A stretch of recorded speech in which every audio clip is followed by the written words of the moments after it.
हे जे आनंद आहे तुमच्या चेहऱ्यावर, जे समाधान आहे, त्याचं काय रहस्य आहे? यशाची वैदिक यासाठी वैदिक त्याचे रिझल्टच तसे ना, ते समोर दिसतंय ना तुम्हाला. हे त्याचे रिझल्ट. आता मला सांगा, आपण मागच्या वर्षीचा अंदाज घेऊ. मागच्या वर्षी 700 झाड आहे आपले. 700 झाडांमध्ये पहिलं बहार होता, किती माल निघाला? तो 400 झाड. 350-400 झाड निघाला. मागच्या वर्षी तुमचं भांडवल किती गुंतलं होतं, किती उत्पन्न निघालं? केलं झाली मावलं 2.25 लाख रुपये भांडवल गेलं. आणि मग उत्पन्न किती निघालं? 7-7.5 लाख रुपये. काय बात करता?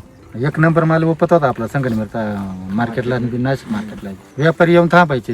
तुमचे फोटो पाहूनच लोक चकित झाले होते आधी. हा, तो फोटो व्हायरल झाले होते, तर अगदी ज्यांनी जो डाळिंब खाले ना, ती चवच वेगळी होती. मंदिराच्या कॉन्ट्रॅक्टदार ते काम केलं ना, हा. शिंदे साहेब, बर त्यांना मी एक जाळी दिली. बर त्यांनी तिथं त्यांच्या आहे ना सोसायटीत वाटली. बर ते म्हणले आता डाळिंबच नाही खायला. असं डाळिंबच खाल्लेलं नाही. क्या बात आहे, वा. तो नाव पैसे फिटले.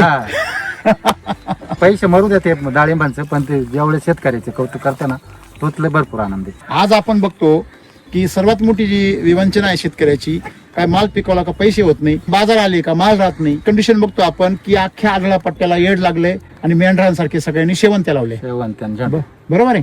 काय परिस्थिती असते त्यांची? त्यांचं भांडवल वसूल आहे का? भांडवल नाही निघणार. बाजार भाव तर आपल्या हातात नाही, पण याचं कसं आहे, फिक्स उत्पन्न.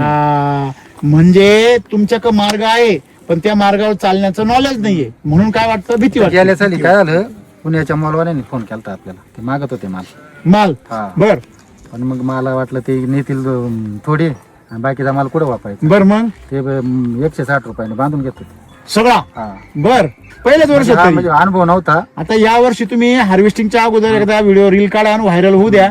तुमच्या पाठीमागा नुसता फोनचा बरसात होईल सगळी, म्हणजे क्वालिटी नव्हती त्याला.